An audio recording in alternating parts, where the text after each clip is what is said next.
siguiente programa informativo contiene elementos de lenguaje, salud, sexo y violencia que pueden ser escuchados por niños, niñas y adolescentes sin supervisión de sus madres, padres, representantes o responsables. 9 en punto. A partir de este momento, las informaciones que son noticia toman el protagonismo. Comienza Informe RCR. Muy buenos días, bienvenidos a este Informe RCR de hoy, 22 de agosto de 2018. Como siempre, estamos trabajando a nombre de Jaime Nestares en la dirección general de la estación, de Willy Zarcaya en la gerencia de producción, de Jackson Vargas en la coordinación de redacción, en la producción del espacio, Marilia García y Jessica Valera. En la dirección técnica, César Arteaga, acompañado de Luis Enrique Delgado. Les saluda Argenis Barreto a nombre de todo el equipo que conforman Informe RCR. Les recuerdo que nos pueden escuchar en el estado Carabobo a través de Radio Puerto Cabello 1290 AM, en internet en rcr.tv, la radio que se ve para Venezuela y el mundo, y también en Periscope, en la cuenta @RCR750, donde usted también puede volver a ver los programas o verlos en el momento que usted desee, porque tenemos un archivo de toda nuestra programación a lo largo del día y usted lo ve en su hora más conveniente. Ya iniciamos nuestra ronda del día de hoy. El sismo registrado la tarde de ayer martes en nuestro país, que según Funvisis fue de magnitud 6.9, es uno de los más fuertes que se ha registrado en la historia del país. Así lo afirmó esta mañana a través de RCR el teniente coronel de bomberos Ángel Rangel. El país ciertamente ayer vivió momentos difíciles. El registro del sismo del día de ayer, solo comparable con uno de los más fuertes que ha tenido el país por ahí por 1900. Debe estar alrededor de 7, 7.1, 7.2, 7.3, todavía un poco de precisión. Una liberación de energía muy importante, puesto que imaginarse que de la falla del Pilar a la falla de Boconó y a Colombia hay casi 1.400 kilómetros de distancia y que pueda haberse sentido allá, es una situación que nunca la hemos vivido y yo profesionalmente no conozco algo similar. Ya veremos los especialistas en tectónica que ahonden más en ese tema y nos puedan dar luces. El teniente coronel de bomberos Ángel Rangel destacó igualmente la vulnerabilidad que presenta el país ante cualquier tipo de posible catástrofe que pueda ocurrir e invitó a los ciudadanos a tomar medidas preventivas. Tenemos que tener pendiente, es necesario que tomemos algunas medidas previas. Vamos en casa, todos esos estantes, las estanterías que no estén adosadas a la pared, tratar de ajustarlas, de pegarlas a la pared, porque en un movimiento sísmico pueden caer sobre las camas, sobre las personas donde estamos durmiendo o sentados. A tener mucha calma. El de ayer fue un poco extenso, pero es necesario mantener la calma para no salir corriendo en el preciso momento, pero hacerlo de manera ligera una vez que cese el movimiento. Y ayer vi muchos venezolanos que bajaron de los edificios y se colocaron al lado del edificio. Y yo sé que en algunos estaba lloviendo y tratan de guarecerse de la lluvia, pero la idea de salir es salir a un área abierta donde no te puedan caer destrozos de ventanas, fachadas, materiales pesados, materos. Entonces, por favor, cuando desalojemos una edificación, vamos a dirigirnos hacia un estacionamiento, una plaza, un área descubierta. En otras informaciones tenemos que Richard Obuchi, economista y profesor del Centro de Políticas Públicas del IESA, afirmó que el paquete de medidas que activó el gobierno acentuará la crisis económica y generará más escasez en el país. Así lo indicó a las 7:40 de la mañana de este miércoles. Si se trata de un cambio de dirección en el modelo de control de las variables económicas que ha ejercido el gobierno y que ha ido incrementando el gobierno durante los últimos 20 años. Y esto es un elemento sumamente importante porque parte de la destrucción de la capacidad productiva del país, una parte importante del deterioro de Venezuela como un sitio atractivo para generar inversiones. Se trata de estos controles directos en los precios, en las ganancias, en la movilidad de bienes, en el control cambiario, en todos los elementos que son claves para las decisiones económicas de las empresas, y que el gobierno ha tenido un control estricto, durísimo y muy negativo para las empresas. Cuando uno examina las medidas que se han venido anunciando, entonces lo que vemos es que persiste estas ideas de tratar de controlar artificialmente la actividad económica. Se crean un par de cambios importantísimos en la estructura de costos, como esta devaluación a 6 millones de bolívares en el tipo de cambio oficial, bolívares fuertes, ¿no? Y este aumento del salario mínimo de más de 5.000%, y sin embargo se espera que no haya libertad para alterar los precios o crear condiciones que hagan viable la vida de las empresas. El economista Richard Bucci destacó que este tipo de medidas, para que tengan un efecto positivo, deben ser consultadas previamente con todos los sectores afectados. Que es difícil imaginarse cambios económicos de esta magnitud, cambios en el funcionamiento de la economía como los que se pretende establecer con una nueva moneda, con un nuevo sistema cambiario, con estos nuevos parámetros de actuación de la economía, un nuevo salario mínimo enorme, sin que haya habido ni siquiera un proceso de discusión, de diálogo, de consulta, sin que haya la participación de todas las personas que hacen vida en este país y que van a ser afectados por estas acciones. La ausencia del reconocimiento de el impacto que esto puede tener en las estructuras de costos de las empresas, y la situación imposible que genera el que los costos de nómina, que los costos de los proveedores, que los costos de los precios de las cosas con las que funcionan no solamente las empresas, sino las familias, los condominios, las organizaciones, todo el mundo que hace vida en este país, no tengan se vean imposibilitados de realizar ajustes para adaptarse a estos cambios, con la idea de que todo está resuelto, de que no hace falta cambiar el precio, a pesar de que el gobierno está generando un enorme cambio en las variables fundamentales de esas estructuras de costo. Por su parte, el periodista Omar Lugo, analista económico y director del portal web elestibulo.com, afirmó que todo indica que este plan económico que puso en marcha el gobierno agudizará aún más la crisis que vive el país. A esta hora está un poco más claro el panorama y toda la certeza de que lo que viene va a ser mucho peor de lo que nos imaginábamos. Hace 2 días yo entrevistaba a Ricardo Hausmann, que como sabemos es un economista muy importante, y él prevé, advierte que según los números como iban ya la semana antes del paquetazo, la inflación iba rumbo a 40 millones% anualizada, es decir, 40 veces el millón que habíamos leído que estimaba el Fondo Monetario Internacional hace poco.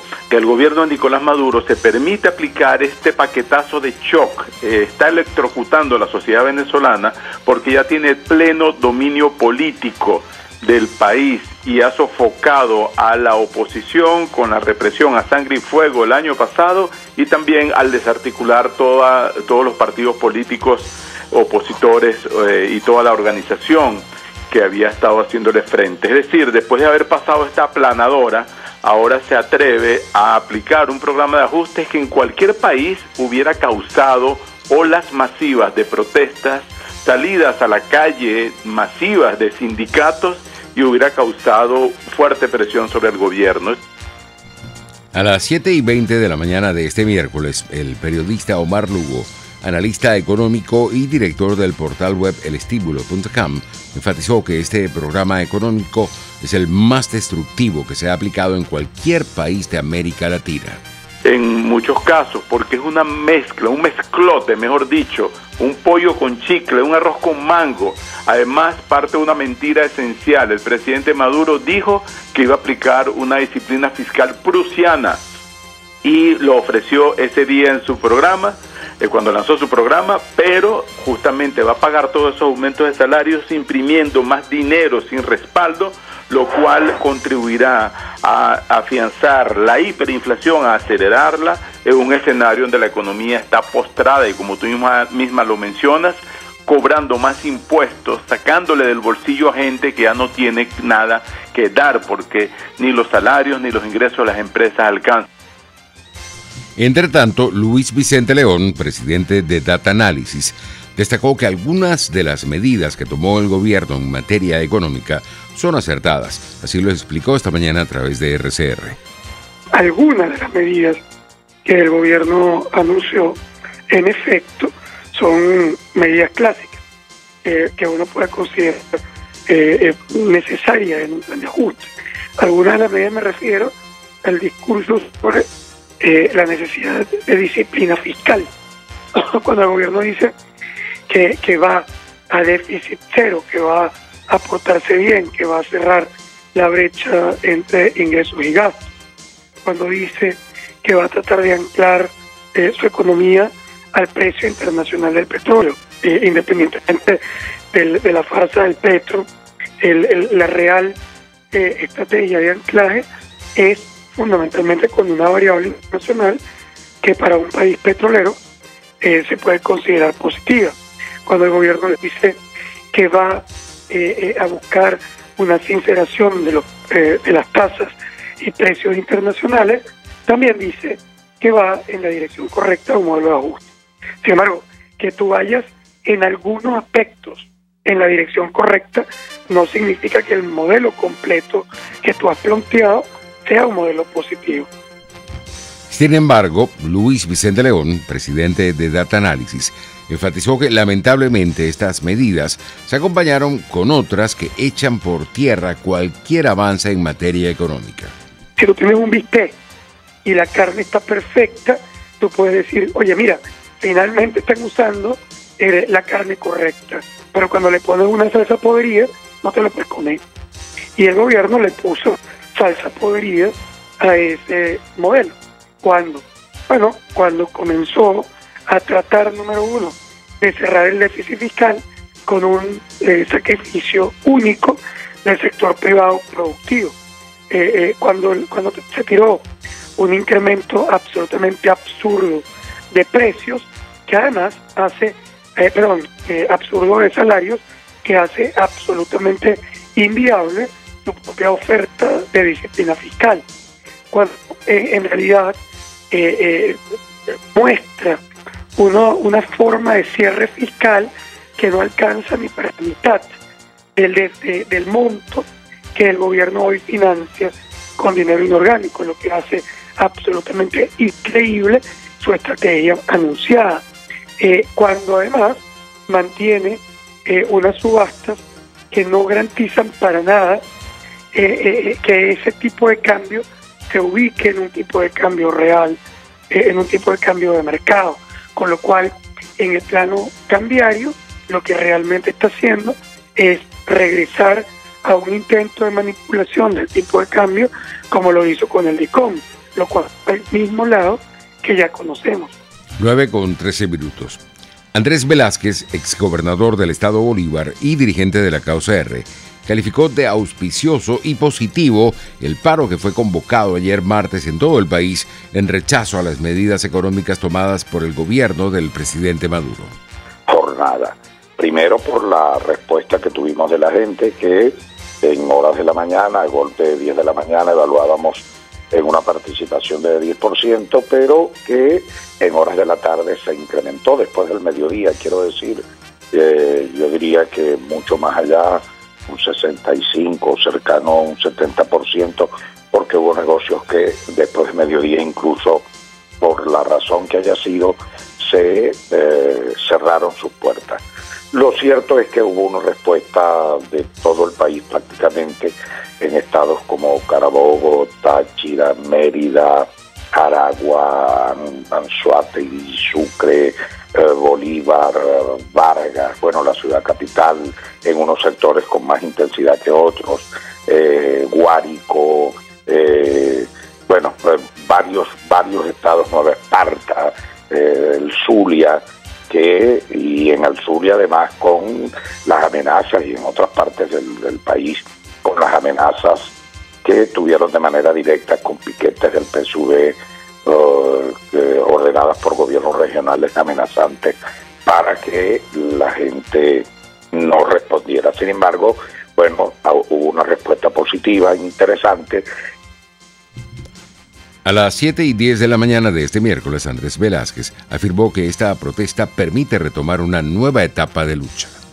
Que mientras, bueno, hubo todo este desaliento y prácticamente inmovilidad y poca o ninguna respuesta desde el punto de vista de la acción de calle, de protesta de la población frente a todo el acoso hecho por el gobierno y después de los sucesos del pasado año, bueno, sencillamente aquí está una respuesta clara, contundente, precisa, que indica definitivamente la determinación de este pueblo a seguir luchando por su libertad, por su democracia, por restablecer la constitución en el país, y le indica de manera directa a Nicolás Maduro, que a Nicolás y su pandilla, que aquí sigue habiendo pulmón, que hay compromiso de lucha y que definitivamente él no puede de manera impune y sin tener responsabilidad alguna hacer lo que le da la gana con el país o abusar de la nobleza de este pueblo como ha pretendido hacerlo con este madurazo, incluso disfrazando el blackout originado y causado por su medida el día lunes que paralizó todo, disfrazándolo como día no laborable. El diputado Oscar Ronderos, dirigente de Acción Democrática, expresó su rechazo a los ataques que está recibiendo la Asamblea Nacional, descalificando el trabajo que está haciendo el Parlamento para hacer frente a los problemas del país.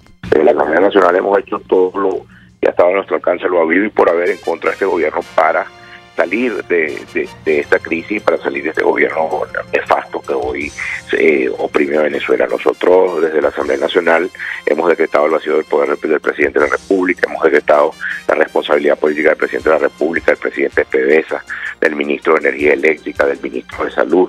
Hemos venido haciendo todo lo que está a nuestro alcance. Tenemos 5 diputados exiliados, tenemos un diputado recientemente preso, han estado presos 4 o 5 diputados anteriormente, que hoy están en libertad, pero que estuvieron durante mucho tiempo en las mazmorras del régimen. Hemos puesto incluso en riesgo hasta nuestra propia vida para ingresar al Parlamento. Cuando el 5 de julio asaltaron al Parlamento y hubo varios diputados heridos. Es decir, yo creo que es injusto con la Asamblea Nacional con relación a la exigencia de decir que no se ha hecho nada. Eso es no es cierto. La Asamblea Nacional ha estado a la altura de todas las circunstancias y las diferencias que hay en la oposición simple y sencillamente se manifiestan de nuevo en la Asamblea Nacional. Es muy claro que en la oposición hay distintas posturas con relación a la forma como enfrentar el régimen. Ahora todos estamos enfrentando al régimen y todos estamos dando la cara y todos hemos ido de frente. A las 8:30 de la mañana de este miércoles, el diputado Oscar Ronderos citó como ejemplo que la Asamblea Nacional cumplió con su papel de apoyar al Tribunal Supremo de Justicia en el exilio a tomar la decisión de sentenciar al presidente Nicolás Maduro por el caso Odebrecht. Nosotros primero, la Asamblea Nacional autorizó el antejuicio de mérito del señor Maduro para que el tribunal pudiera continuar el juicio contra este. Además, los elementos que tiene el Tribunal Supremo en el exilio con el caso Odebrecht enjuiciando, en buena medida fueron suministrados por la Asamblea Nacional producto de las investigaciones que se realizaron en la Comisión de Contraloría y en la Comisión de Administración y Servicio de la Asamblea Nacional.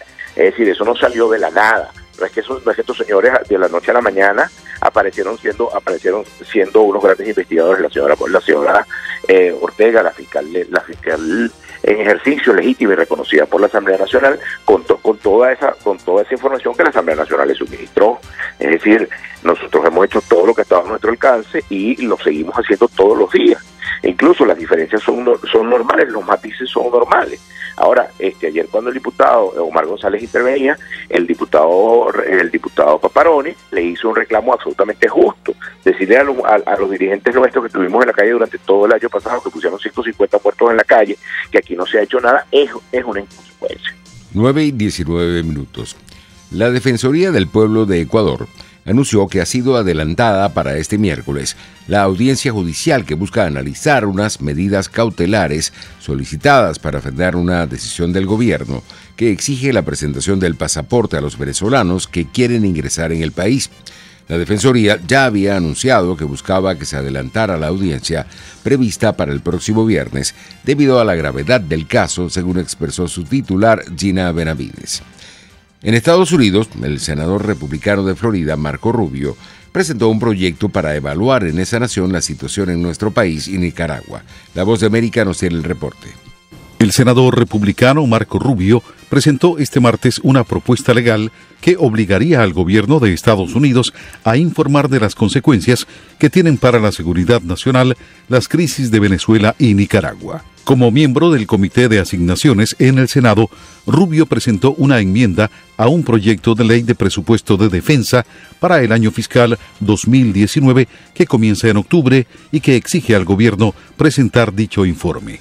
El gobierno de Trump tendría que informar al Congreso sobre cómo la actual crisis política, económica y humanitaria en Venezuela y en Nicaragua afecta a la seguridad nacional de Estados Unidos y la estabilidad en Latinoamérica. Asimismo, requiere al Departamento de Defensa describir cómo se encuentra actualmente el Comando Sur para abordar esos retos. Además de las implicaciones de la crisis de Nicaragua y Venezuela, el informe debe incluir qué opciones políticas debe considerar Estados Unidos para mitigar esas amenazas. Igualmente, cómo puede Washington mejorar sus alianzas de seguridad con Colombia y otros aliados estratégicos en la región, y qué apoyo financiero adicional puede requerir el Comando Sur. Rubio también pide información sobre cómo está posicionado el Departamento de Defensa para abordar el empeoramiento de la inestabilidad en Venezuela y Nicaragua. Tony Cano, Voz de América, Washington. 9:21, vamos a publicidad.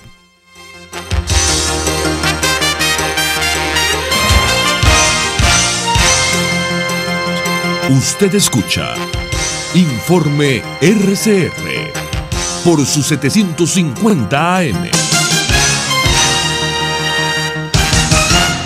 Puedes seguirnos en nuestras redes sociales. En Twitter, @RCR750, la radio que se ve.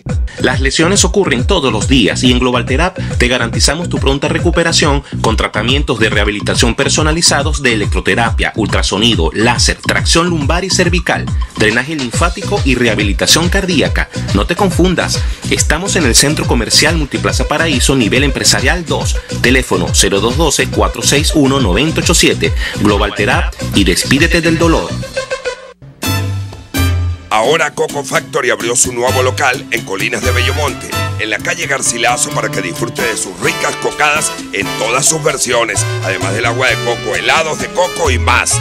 No te equivoques, calle Garcilaso, edificio Balcán, Colinas de Bellomonte, al lado del Centro Polo. Y recuerda, Coco Factory, sin cocos no hay paraíso.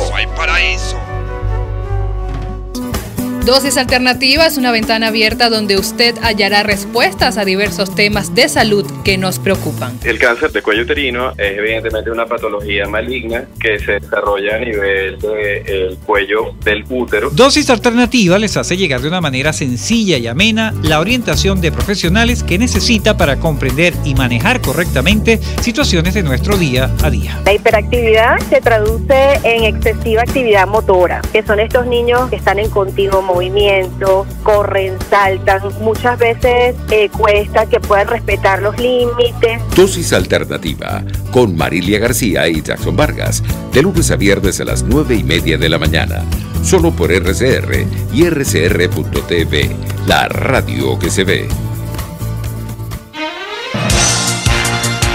Les estamos presentando Informe RCR, el compacto informativo de esta hora, solo por RCR 750 AM.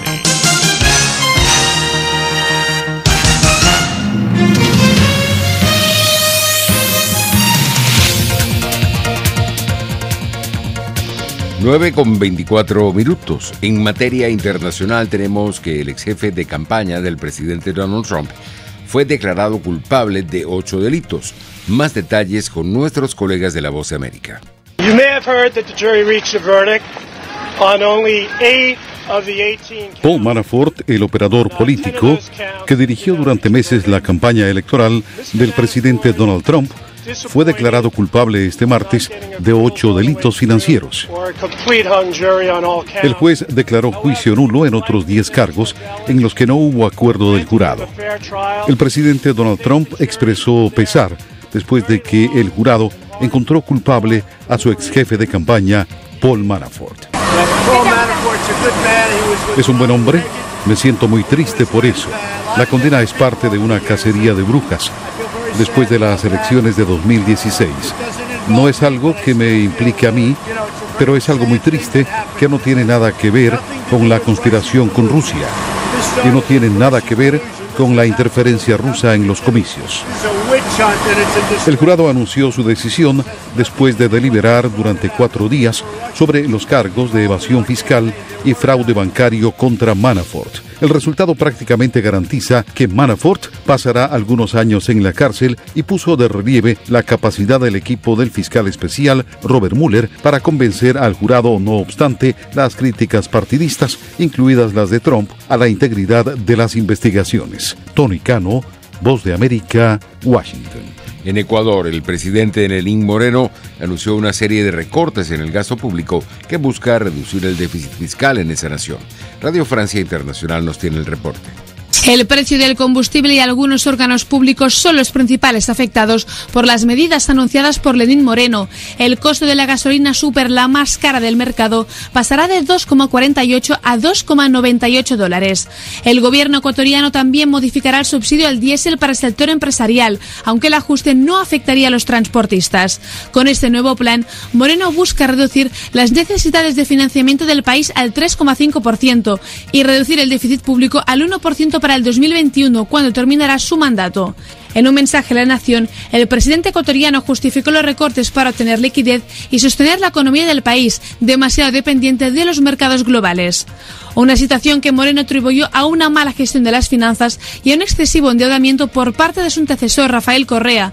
Por otro lado, la necesidad de recortes llevará a la administración de Moreno a eliminar el Ministerio de Justicia y la Secretaría Nacional de Comunicación. También fusionará otros órganos como el Ministerio de Comercio Exterior con el de Industrias y suprimirá instituciones como el Instituto Espacial Ecuatoriano, además de 3 embajadas y 8 consulados. Se trata del segundo ajuste económico que presenta el presidente ecuatoriano para este año, tras anunciar en abril un alza temporal de los aranceles a las importaciones y la eliminación de ministerios y empresas públicas no rentables. En España, más de 100 inmigrantes subsaharianos entraron hoy de manera irregular en ese país europeo al saltar la valla fronteriza que separa la ciudad de Ceuta de Marruecos en el norte de África. Según fuentes de la Guardia Civil Española, 7 agentes de este cuerpo de seguridad resultaron heridos de diversa consideración. Uno fue llevado al hospital debido a la violencia de los inmigrantes que no pudieron ser contenidos. Así estamos llegando al final. Les deseamos que pasen un feliz día. Continúen con nosotros. Ya vienen Marilia García y Jackson Vargas con Dosis Alternativa. Será hasta mañana.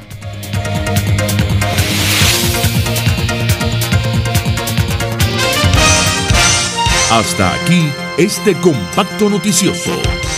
Manténgase en nuestra sintonía, porque estaremos informándole de la noticia al momento de producirse.